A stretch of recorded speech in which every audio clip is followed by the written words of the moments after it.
Have you noticed that most people who are against abortion are people you wouldn't want to fuck in the first place? Pro-life. The central question seems to be, are fetuses human beings? Well, if fetuses are human beings, why aren't they counted by the census? If fetuses are human beings, why is it there's no funeral following a miscarriage? If fetuses are human beings, why do people say, we have 2 children and 1 on the way?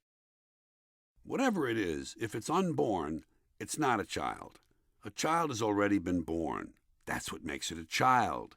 A fetus is not a child because it hasn't been born yet. That's why it's called a fetus. You can call it an unborn fetus if you want. It's redundant. But you can't call it an unborn child because to be a child, it has to be born. The fanatics have another name for fetuses. They call them the preborn. Now we're getting creative.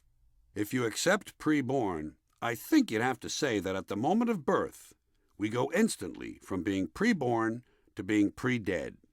Makes sense, doesn't it? Technically, we're all pre-dead.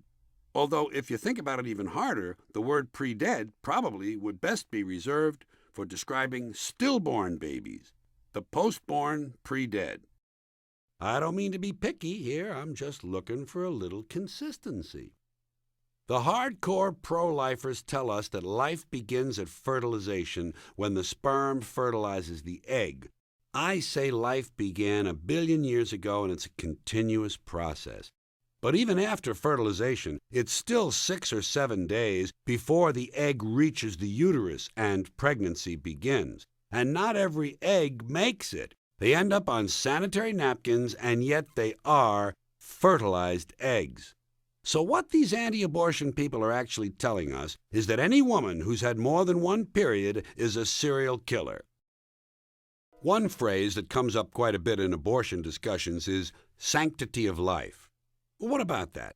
Do you think there's such a thing as sanctity of life? Personally, I think it's a bunch of shit. You know where the sanctity of life comes from? We made it up. It's a self-serving, man-made bullshit story. But let me ask you this. If everything that ever lived is dead, and everything alive is going to die, where does the sacred part come in? Thank you.